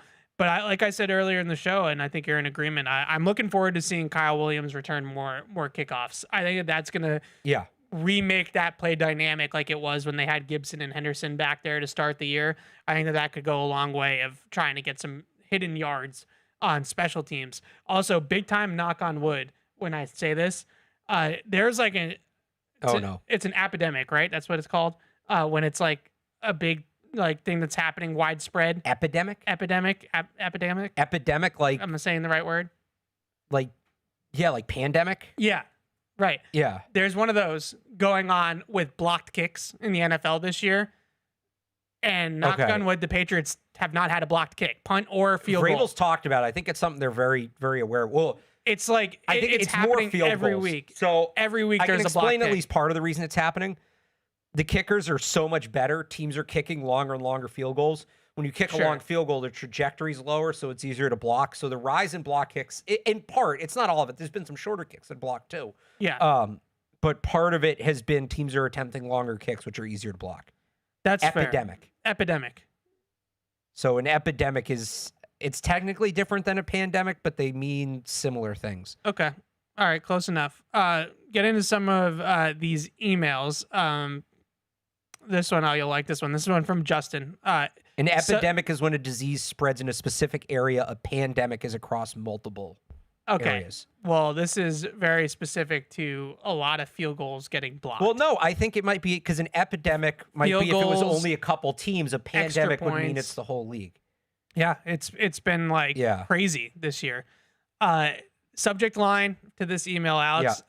Evan's allergic to fun, which is something that you have said about me for probably our entire friendship. Evan must have called the fun police the way he's beating up on the hard count trend. Yes. Come on, Ev, cut loose and have some fun. Saying that I called the fun police is also, very corny, but let's hear it. Imagine if you got in here and you got like Paul and Fred to try to do the hard count. I feel like that's something Fred would do because Fred's all for the bit. Fred would do it. That's what I'm saying. He's all for the bit. What is this hard count? What? This is like the first I'm hearing of the hard count. What is this? The hard count, it's when the quarterback goes to the line and gives a bunch of dummy signals, try to get the other team to jump off sides. Aaron Rodgers is probably the best hard count guy in the history of the league. Gotcha. Okay. He gives a little hut, and then they all go. See, that was weak. Well, I'm not going to do it. Like, I'm doing it now as a way to explain it to Alex. That might be your hard count. No, yeah, that's Evan's hard count. Here now. We're not doing this. I'm going to get you to do it. Get you to do it. Okay, a couple of questions about left tackle in the chat here, or in the emails, I should say. The guy they got from Cleveland, I'm assuming he's talking about Munford, or Marcus Bryant, if Vidarian Lowe struggles. So Marcus Bryant's an interesting one because he played left tackle in college. Yeah. Played left tackle last year at Missouri with Membu on the right side. Are you thinking at all that I still think it's going to be Lowe, but I guess the question is like how short of a leash does Lowe have? Yeah, I think short, especially since they have they kind of have an extra day to get ready for this game, I guess. They're not going to practice on Thursday, right? They're off on Thursday, I would assume. No, it's Wednesday, Friday, Saturday this week. Because of Thanksgiving. I mean, I think a relatively quick poll. Now, whether it's Mumford or Bryant would be the question. Yeah. Because remember, Munford was here for a couple weeks early in the season, so he may have the playbook. He should have the playbook down a little bit. And was he working at left tackle or right tackle when he was here? We don't know. Like, if they just feel like he's more ready to step into left tackle specifically and he's a true swing tackle, then maybe they give it to him. But I don't think they're going to screw around with Drake Maye's blindside. I don't. Now, they're going to give Lowe help. I don't think they're going to hang him out to dry, but if it's not working, I do think they'd make a change. Yeah, I agree with that. I think it's going to be a couple games, though. And so Diana Rossini, I guess, has a report on Will Campbell that's saying it's at least 4 weeks. Yeah. So the thing I'd say about Bryant, too, to the people who really want to see Bryant, look, I get it. You want to see what he can do. Like, they drafted this kid, and let's find out. He didn't take a lot of reps at left tackle in the summer, did he? Marcus Bryant, a little bit, but not a lot. And they've kind of been working him as a right tackle. Right. I wonder how much work he's gotten on the left side. It was something I was thinking about. Where it's like Lowe's been there. He probably hasn't had a ton of time over there. So even if they want to go to him, and they'll probably start it this week because he's all right. If Lowe's you're starting left tackle, right? Bryant's probably your backup. Yeah, he'll be your top back. So he's gonna get, and then maybe it's Caden Wallace at right tackle, or that's where Mumford is. I don't know, but it's probably going to be a little bit of a ramp up to get him ready to go in there if you need him. I wonder. It's been pretty clear from the jump, and I said this yesterday on PU that I do think that Bryant's play style, body type in the McDaniel system fits more the right side than the left side. But I do wonder also, kind of related. Morgan Moses is 34 years old. I think best case scenario when you draft a guy in the 7th round, if he's a solid swing tackle, if he's a solid third tackle, with Adrian Waddle, you made a good draft pick. Asking him to be like the heir to Morgan Moses is probably pretty hefty, right? Pretty high bar, but still, like, that's the spot. Campbell's going to be at left tackle for the next 10 years, you hope. Right. So that's the spot that you look at that maybe there could be an opening down the line. So a combination of getting him, maybe as seeing him work behind Moses, like, could he be the right tackle of the future? We know Campbell's going to be over there on left side. So I think that he's probably worked mostly at right tackle in practice, but he has played left tackle a lot in college. So Marcus Bryant, 34 and 5/8 inch arms. He's a big dude. He's like 6'8". Yeah. Yeah, he's a big boy. Vidarian Lowe, 35 and a half. Long arms. Maybe that'll help him out. Well, we were told that that's the be all end all. That's the only thing that matters. Yep. Do you want to take a little bit of a victory rap here with something? On what? I love a good victory. And then rap. I have a real question I want to ask after this from the emails.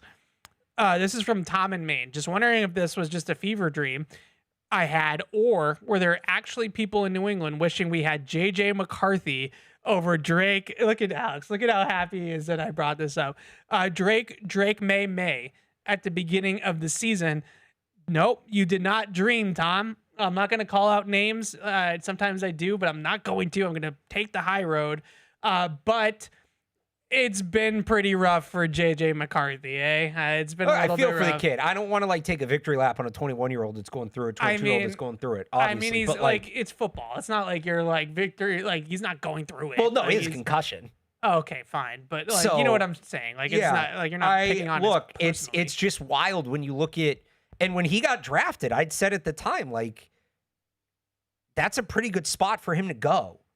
And if he's going to succeed anywhere between O'Connell, and now I know their offensive line's been banged up, but that offensive line and Justin Jefferson, and like, it's just a lot of what we talked about leading into the draft. And maybe he figures it out down the road. He's very young, and we've seen guys have this kind of career resurgence. This is the new it thing in the NFL, the Baker Mayfields, the Sam Darnolds, who the Vikings moved on from, the Daniel Joneses, who the Vikings moved on from.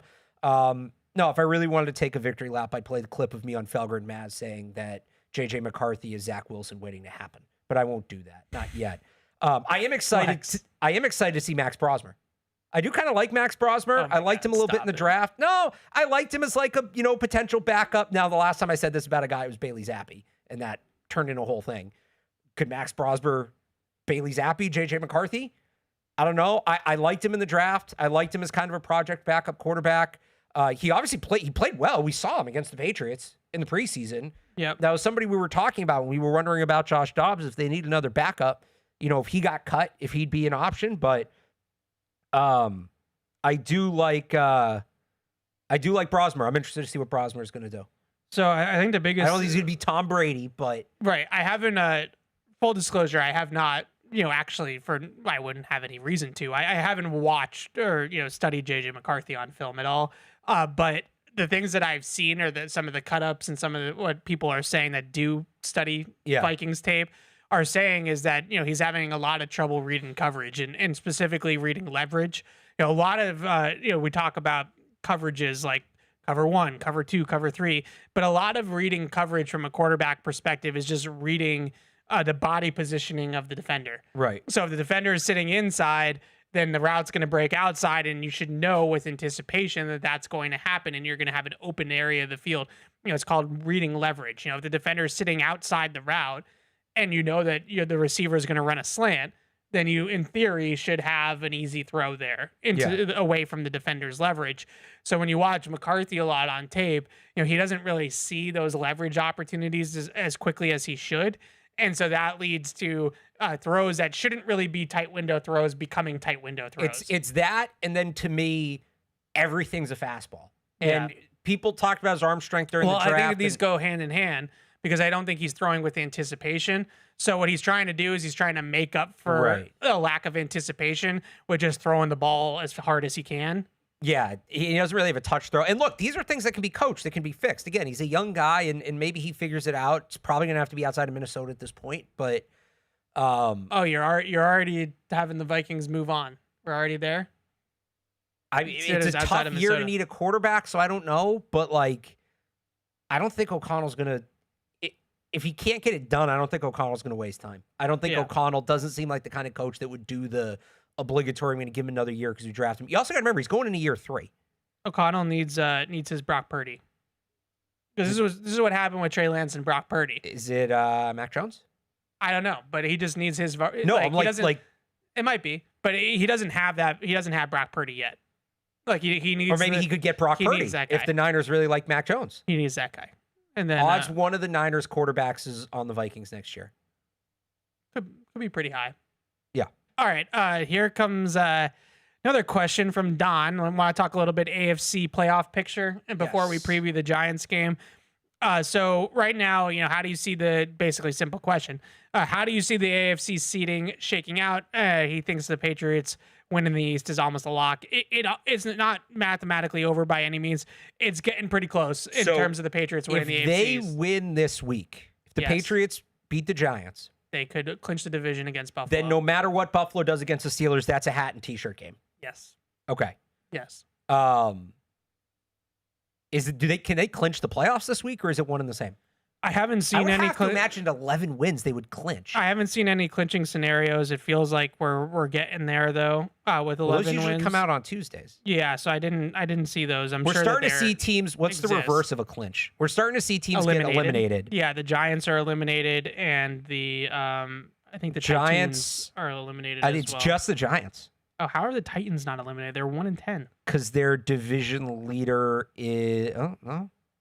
No, how are they not eliminated? Yeah. I'm on the NFL website right now. It's the K. The K says knocked out. Oh, knocked out of division title contention. The Giants can, or the Titans can only go 7-10. That's not making. There's the playoffs 3 7-win wild card teams right now. That's why. Oh, okay. Yeah, you're right. So they're still. Yeah. I'd go in the playoff machine and try to. So they're gonna get eliminated this week. So right now, just reading off the standings really quickly. The Patriots have an extra game, but the Patriots are number 1 seed right now. Denver, Indy, Baltimore, the LAC, Jacksonville, Buffalo is your top 7. Kansas City what now. Was that? New England, Denver, Indy, Baltimore, the Chargers, Jacksonville, Buffalo. What'd you call the Chargers? LAC. That's LAC. Not a thing. You want to talk about cringy? No, that's so much cringier than hard count. We call it the LAC all the time. I've never heard that. Okay. Don't do that anymore. Wow. That's bad. Got fired. So are the Rams the LAR? Yeah. This is Paul Perillo. You bring it up with him. I've never heard that. Yeah. I don't love that. Anyways, clearly. So here we go. So the Patriots. You can call them LAC, not the LAC. Okay.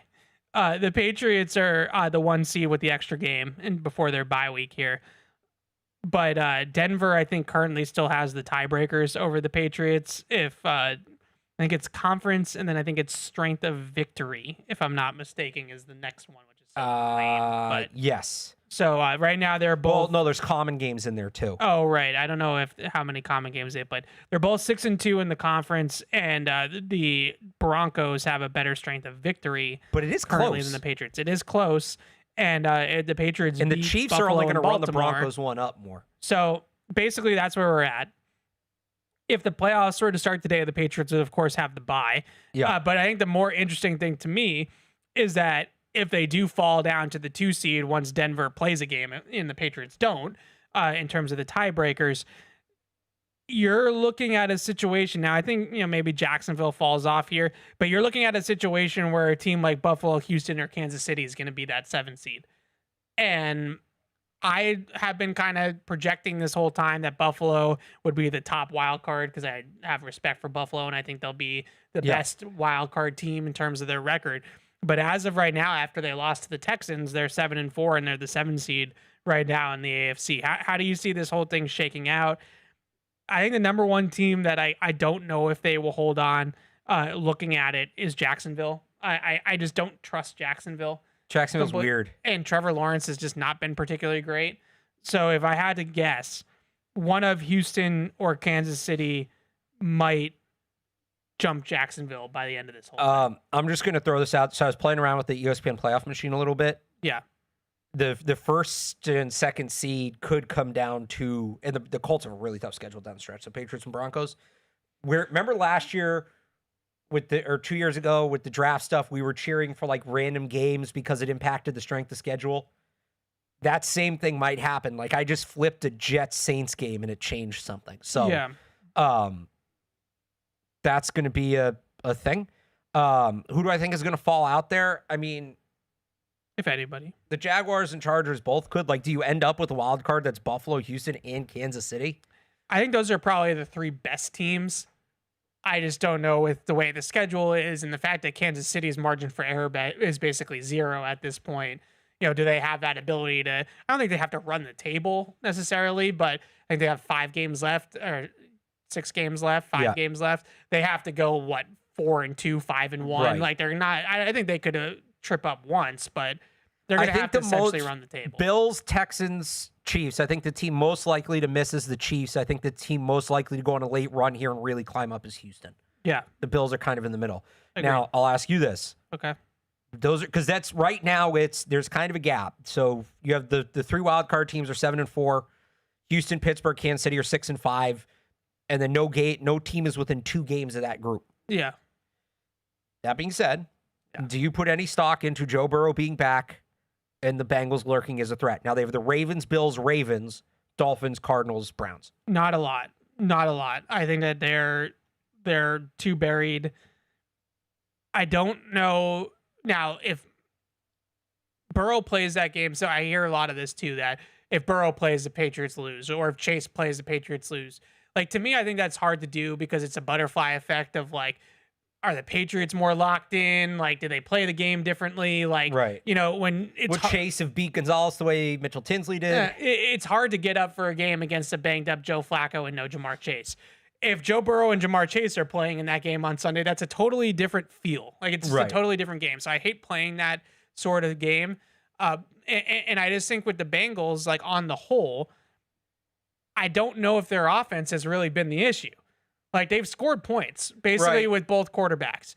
So I don't know if Joe Burrow coming back. Now, there's the whole angle of like he's going to rally the troops and everybody's going to be confident. And I hear that.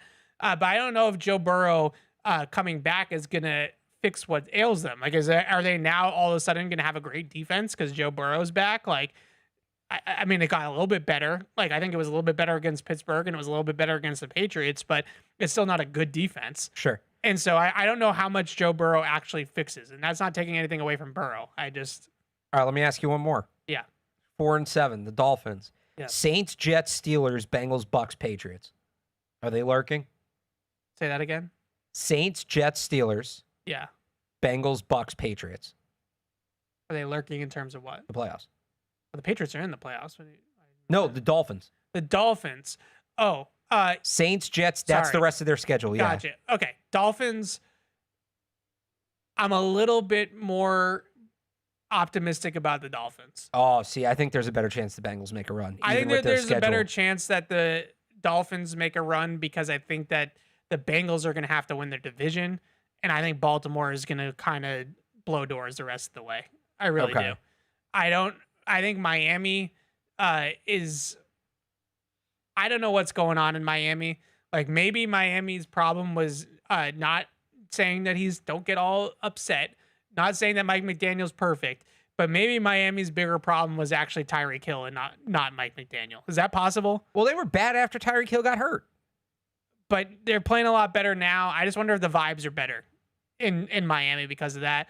I just look at it more in terms of like your path, right? Like I think Cincinnati's only path to me to make the playoffs is to win the division. And I just don't think Baltimore is going to take that. It's going to go backwards and start. I just slipping. think their wins this year, home, indoor. I think neither team makes it. Home. I think so too. But like they still got to go to New York and Pittsburgh. That's in the cold, and New England. Yeah. Now maybe the Patriots aren't playing for anything that last week. It'd be great. Who knows? But like, yeah. Okay. Anything changing in your mind in terms of who you want to play in if the Patriots are playing on Wild Card Weekend? Chargers or Jaguars? Yeah, the Chargers or are Miami. The Chargers are really banged up. Yeah. So we've seen what that team does coming here in the cold. Yeah, that's true, and I am with you. If I had to pick one team that I would want to play the most, it would be Jacksonville. Yeah, probably, but I put those two in like a similar tier. I don't think that Jacksonville. I worry that that's going to be Houston instead of Jacksonville, and Houston's not a team that I really want to play. I'm not saying the Patriots can't beat Houston, and we'll see how well that defense travels, but that defense is the real deal. That's going to be a tough one if they have to play them. All right, let's take Mark's call, and then we'll get to the Giants, and we'll wrap it up on the Giants. What's up, Mark? Hey guys, how you doing today? Happy Thanksgiving. To you as well. Thanksgiving. Guys, I'm telling you, I cannot see Vidarian Lowe out there one more time. I mean, the guy is literally falling over his feet. I think I saw him 2 or 3 times literally just fall flat on his face, and there was nobody even around him. I can't watch that anymore. I think Bryant is an excellent tackle. I think he played pretty well when he came in for Morgan Moses on the right. I'd love to see him on the left. I'm not sure about this guy that we just picked up, but I really think at this point anything is better than Vidarian Lowe. I can't believe that they kept the guy after last year. I mean, we got to move on from him. The last thing is, from a fantasy perspective, Alex, who would you play? Lamar Jackson this week or Drake Maye? You don't want to ask me fantasy questions. I'm bad at it. Lamar Jackson against the Bengals or Drake Maye against the Giants? Correct. Well, Bengals defense has to regress, right? You would think. And I would think that Baltimore has to win. But it is a division game. It is a division game. It is Drake a Thursday Maye night. is Drake Maye. It's a short week. I'd probably go Lamar. Ask Evan. He actually plays fantasy football. A little bit. I'd probably go Lamar, Mark, just because, I don't know, I have, Yep. He's the 2-time MVP. I have a little bit more faith in guys like that sometimes, than a young player like Drake. So I'd probably go Lamar. But I think that you could see it either way. I agree. And what's your take on Vidarian Lowe? Are you agreement? Look, and thanks for the call, Mark. We're going to let you go, and we'll answer your question about Lowe. I'm not nearly as strong as Mark is on the anti-Vidarian Lowe train. He was not good for them last year. But a lot of people did not play good football for the Patriots last year. And was he really set up in a great position to succeed with that coaching staff? On top of that, like he had to play. We're talking about him playing like, I don't know, what did he play? Like 13 games last year, 14 games last year? He played all of them. No, because Chuks Okorafor played 1. Right, but he didn't finish it. He played 12 snaps. So he played a lot of games last year. You're hoping, he only played 14. You're hoping that Vidarian Lowe only has to play like 4 games, 3 games, 4 games this year, right? So it's a much shorter, much smaller sample size. And I remember I looked this up last night, because as we segue here to the Giants on paper have a pass rush that you should fear. Abdul Carter, Brian Burns, Dexter Lawrence rushing in the middle. Yeah, it's a good group. They have underperformed. widely underperformed, and that's why their head coach and their defensive coordinator no longer have jobs. I would say that's the main reason. They have the second highest payroll in the NFL on defense, including a third overall pick rookie in Abdul Carter, all invested in their defense. Thibodeau, Carter, Burns, Lawrence. And with that group, they are 23rd in pressure rate. They are 15th in pass rush win rate. That's not good enough. If that's how heavily invested you are in all of that, that is not good enough if you're the Giants. That's why their staff has gotten blown out. Now, at the same time, those guys individually are still disruptive and can still wreck a game. So I went and I looked back at this, and because I remember watching. Remember the Raiders-Patriots game in Mexico City? 2017. Yeah. Mexico City game. At right tackle for that game, I think that it was supposed to be Marcus Cannon. I think he was the starter that year. I can't remember exactly who they had at right tackle. It's kind of blurred lines between Vollmer and Cannon and when exactly those transitions happened. I think it was Cannon. They needed to start LeAdrian Waddle. Cannon was hurt in that game. So LeAdrian Waddle started that game in Mexico City in 2017 against prime Khalil Mack, who rushed over the right tackle for most of his career. So we're talking about a Hall of Fame player. Any guesses on how many sacks LeAdrian Waddle gave up in that game? None. 0. So also, Marcus Cannon was the right tackle. So 0. So that, to me, not to testament to LeAdrian Waddle, like good effort by him. This is why I always say they need a guy like LeAdrian Waddle. Good effort by him. You guys laugh when I bring him up. No, like, it's a valuable player. Good effort by him, but at the same time, that's coaching, right? That's McDaniels. Right. Dante Scarnecchia was still on the staff at that point. They were able to piece it together. That was just one game, but they were able to piece it together. Can the Patriots piece together let's call it 4 or 5 weeks of Vidarian Lowe at left tackle instead of Will Campbell? That's the question. That's the challenge. It's not next to Joe Tooney. Probably helped. Well, LeAdrian Waddle was playing right that day, so it was next to Shaq. Shaq, also very good player. Right. Yeah, I mean, that's what they're going to have to do. That's what they're going to have to do. So a couple of things with this Giants team. Hey, Vidarian Lowe's not Vidarian Lowe. LeAdrian Waddle is coaching high school football now. Good for him. OL coach and run game coordinator at Bishop Dune Catholic School. So there's the difficult part about this matchup to me for the Giants, and I hate writing and talking about games like this. They have a brand new coaching staff. They have an interim head coach that's only coached 2 games in Mike Kafka. Yeah. And then they interim DC. And they just fired Shane Bowen and appointed Charlie Bullen as their defensive coordinator / play caller on defense. There is a big element of unknown with that. Last week against Detroit, they ran 2 trick plays for long touchdowns on offense. You don't really know how much Bullen's going to change. In a week, you don't think that he's going to change a ton. It's probably going to be relatively the same, but each play caller has different tendencies. They like different things in different situations. Like, for example, 3rd and 5. Bowen might have all these tendencies on 3rd and 5. Right. Does Bullen have the same tendencies on 3rd and 5 as Bowen does? And when you face that situation, what are you looking at? What are you expecting? Like, those different types of things gives this game a little bit of a unknown. Right. And it's tough because it's not like you can go back and look. He's never called plays before. He's a longtime linebackers coach. Right. So it's not like you can go, all right, well, we talked about this with Mike McCoy, and you were going way back, but like Mike McCoy had coached before, had been a head coach, so you kind of go maybe study some of those tendencies. You can't really do that here. And the other thing is, and I talked to David Andrews about this week, he's just going to be more aggressive in general. Yeah. So the issues the Patriots had with the Blitz last week, like, you're just going to see a more aggressive defense, whether that's what, the Bengals put on tape last week or not. He's trying to show up. Again, never been a coordinator before. Here's a chance for him to maybe get on the league map. And you come out first game as a interim DC and you shut down Drake Maye, you might get some calls. Yeah, so we don't really know what Charlie Bullen's defense is going to look like. What we can go off of is what the Giants have been. And they're not going to reinvent the wheel in a week. So it's going to be somewhat similar. They play a lot of man coverage. They're one of the highest rates of man coverage in the entire NFL this year.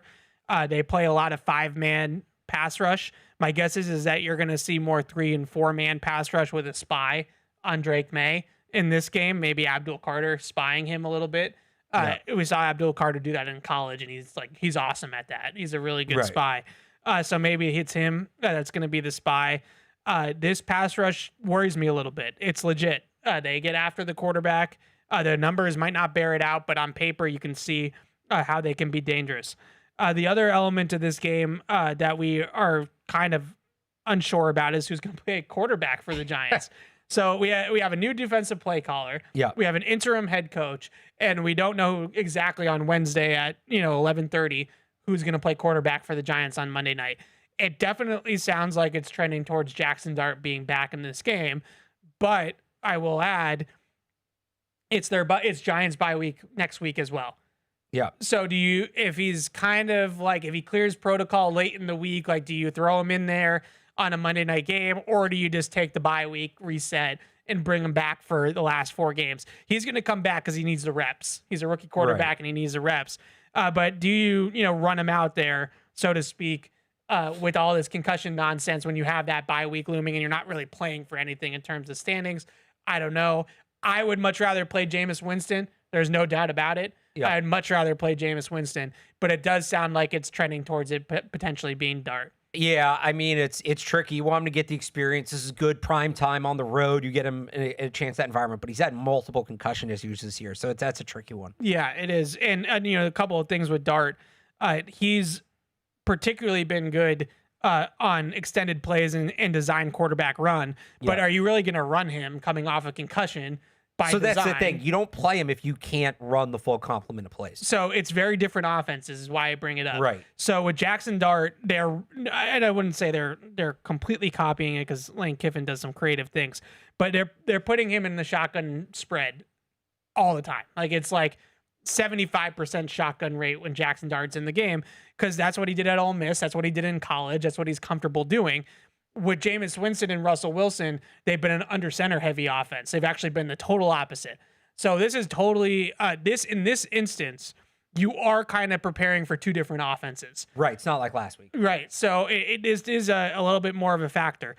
Dart has been a gun run quarterback, RPOs, design quarterback run, drop back pass from the gun.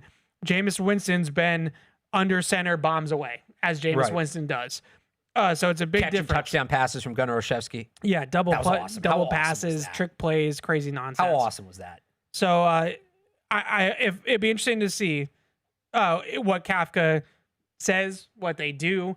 If he practices without a red non-contact and in full, he's cleared. Right. Well, there also is the thing of like, hey, he's our starting quarterback. If he can play, he's going to play, and just the message that sends. You got no thoughts on Gunnar Olszewski throwing a touchdown pass to Jameis Winston? No, because it didn't work, and it worked because Jameis apparently has excellent ball skills. Yeah, but it shouldn't have worked. But it did. Have a Gunnar navigating the pocket, and neither one of them should have worked. Like the first one that they ran, the double pass that Winston actually, they threw it back to Winston and Winston threw it to Wan'Dale Robinson.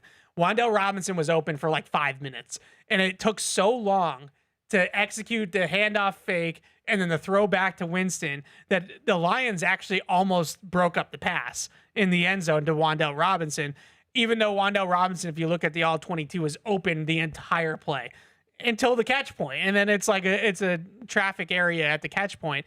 And then the Gunnar Olszewski touchdown pass, Winston's, I don't know how he caught the ball. And then I don't know how he broke the tackle and got in the end zone. Because he's Jameis Winston. That's what he does. It's crazy. Apparently, he's like an elite tight end. If it's Jameis Winston on Monday night, he's going to give you 2 or 3 chances to pick off passes, and you got to take advantage. Like that's a Jameis Winston. To cover Jameis Winston game in person. Jameis Winston, in the open we say, no risk it, no biscuit. That is Jameis Winston. That was birthed from Jameis Winston. This guy has a high turnover worthy play rate and a high big time throw rate. He's 30, Mr. 30-30. Like that's the guy I want to play on Monday night. Jameis, okay, so I was about to say Jameis Winston is the embodiment of fun chaos football. I would much rather play Jameis. Fun chaos football. That's why I'd much rather play him if I was the Patriots. I think Dart's got something.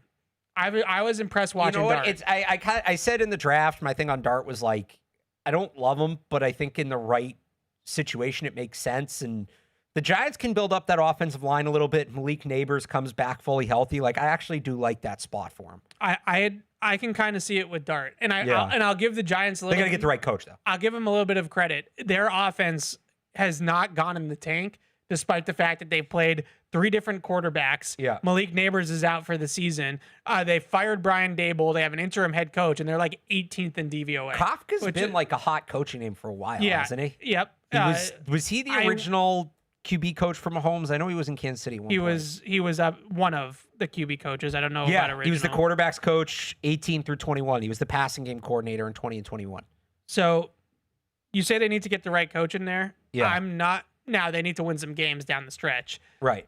Kafka's been interviewed for head coaching jobs in the past. He's kind of a hot name. He's a tight pants guy. He's a former player, quarterback, former OC, like he's got all that going on, right? Like he's got that's it. Now, Dable didn't play, but they hired that kind of guy with Dable. So maybe they want to completely move away from that. But if Kafka wins some games here down the stretch, like Dart if not plays there, well, he's going to be somewhere. Yeah, he also decent. You read off his resume. What do you know about the 2010 Outback Bowl? Oh God, let's not do this. No, I got to give you a stat line real quick. Okay, go ahead. In the 2010 Outback Bowl against Auburn, Mike Kafka's quarterback for Northwestern, went 47 for 78. Yeah. You want to talk about no risk it, no biscuit. 47 for 78, 532 yards, 4 touchdowns, 5 picks. Also recorded 20 carries for 30 yards and a touchdown. Good numbers. That's the guy that should be coaching Jameis Winston. Is it? Yeah. You didn't listen to anything I said. Nope. 4 touchdowns, 5 picks. I'll take that. No risk it, no biscuit. That's wild. The Giants offense, I give them some credit. The defense is completely underperformed and stinks. Their offense, though, like they should stink, and they kind of are middling, which I give them credit for keeping it together there. One last thing on Dart. Also, Patriots legend Jeremy Ebert caught 6 passes for 64 yards in that game. Okay. One last thing on Dart, and then we have a couple more calls and stuff. The splits, the man zone splits are crazy. He is much worse against man coverage for whatever reason. Much worse. Like it's like crazy. Which is weird because he kind of wants board. to run, so you'd think he'd take advantage of that. Yeah, it is interesting. I thought it would be the opposite as well. Usually young quarterbacks have difficult time with zone because you have to read out zone, and it's more about reads and scheme and finding the voids and all that kind of stuff. Man to man, it's just like pick a matchup and throw at it, right? So normally young quarterbacks, that's simpler for them. That's easier for them. Wan'Dale Robinson's a good man beating receiver, is kind of like their Pop Douglas. But I wonder if maybe, the lack of weaponry shows up there. No Neighbors. Slayton's fine. Yeah, He's I do great. wonder, like, Robinson's the kind of receiver like Chimere Dike in Tennessee. Like, that prototype of receiver has given them trouble. Yeah. Marcus Jones should be on Wan'Dale Robinson. Hopefully. That's a speed-on-speed matchup in the slot. So hopefully that goes the Patriots' way on Sunday. But or Monday, excuse me. I was really shocked that how bad Dart's numbers are against man compared to zone. So I expect man with a spy on third down in this game from the Patriots if Dart plays in the game. I think that's about it on the Giants. Their run defense is historically bad. This is a weakness on weakness matchup in that regard. Patriots rush offense has not been good. They're 30th in the league in EPA as a run offense, and then the Giants are 32nd in the league in pretty much every statistical category as a run defense. In theory, your run offense has been a little bit better than their defense has been stopping the run. Last week, Jahmyr Gibbs had 225 or something like that. A couple of big runs. Downhill runs have really given them problems. Here's a good stat for you before we wrap it up. On man gap schemes, so just like downhill, duo, lead, power, the Giants are giving up 7.9 yards a carry. Jeez. Why even throw the ball? The next closest team, the 31st team in the league, you're going to like this. You want to guess who the 31st team in the league is at stopping it? Stopping downhill runs. Traditional runs? Yeah, traditional downhill runs, gap schemes. Buffalo Bengals? Bills. Oh. The Buffalo Bills. Well, they've been without Ed Oliver. That All right, makes sense. 31st. The Buffalo Bills, so 7.9 yards for the Giants. Yeah. The Buffalo Bills are 31st. 4 something? 5.8. It's a 2-yard difference. Wow. It's a 2-yard difference. Like that, you don't see that a whole lot. So if you're looking for the Patriots to run the ball against a historically bad run defense, even with Dexter Lawrence inside, they cannot stop the run down the middle of the field. And Jahmyr Gibbs just torched him. Yeah. Torched him. on those types of runs. So there you have it. All right, we're going to let you guys wrap it up here for us. Tony is in Canada. What's up, Tony? Hi, guys. I just caught the show now. So I'm just catching it late. Apologies if I ask something you guys have already discussed. But looking at the big picture, I don't know if we're going to get the AFC overall in the number one bye, but I think the AFC East is definitely realistic. So I think question I want to ask you guys real quick: which games do you think we have to win in order to finish in the AFC East? The Bills, they have the Pats and the Eagles as their hardest matchup. For us, it's the Bills and Ravens.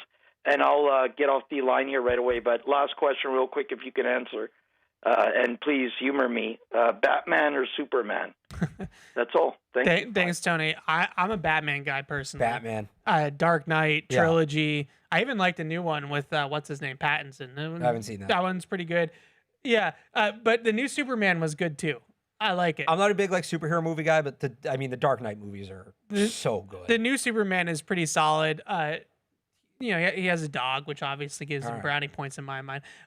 In terms of the AFC East, look, I would love to see the Patriots beat the Bills and the Ravens too, and really make a statement in those games.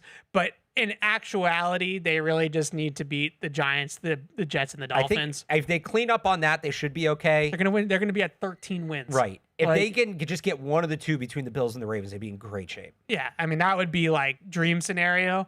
I do think that there's a possibility, and I was thinking about this, that if they beat the Bills, and that's a division clincher hat and T-shirt, the letdown against against Baltimore, is staring at you. So maybe I think it'd probably be more likely that they off the bye get up for Buffalo, win the division, and then they probably go to Baltimore and maybe they have a little bit of a letdown game in Baltimore. I also wonder if we're going to pick all these games and we get to the end of the year and maybe that Miami game doesn't mean anything. But if they beat the Giants, the Jets, and the Dolphins, and they take care of business against the teams they should beat, they're going to be at 13-4 at worst case scenario. Right. And that should easily win the division and maybe even have the number one overall if seed. they do that, so if they can just beat, to your point, if they just beat the teams they should, Jets, Giants, Dolphins. Yeah. One loss from the Bills would give them the division. So you would just need the Bills to lose to Philly, Cincinnati with Burrow. Right, with Burrow. Pittsburgh, maybe that's at Pittsburgh. Yeah, that's this week. They're probably not going to lose to the Browns or Jets. But you don't even necessarily need to beat the Bills if you take care of business against them. You don't have to, but it'd be nice. All right, last call, Eldred. Wrap us up. What's up, Eldred? Hey, fellas. How y'all doing today? Hey. Good. Hey, Bart. Alex, I love you on the Mother podcast, man. Love hearing you talk to them most of the time. But what I'm worrying about is, like I said, that we had a historic bad defense we couldn't run against, that we done played against a couple of times, and we still get, not that many yards. But Wandale Robinson, I don't know if Marcus Jones can run with him because that fool is fast. Because I saw him, saw the game again last night, on the NFL Network.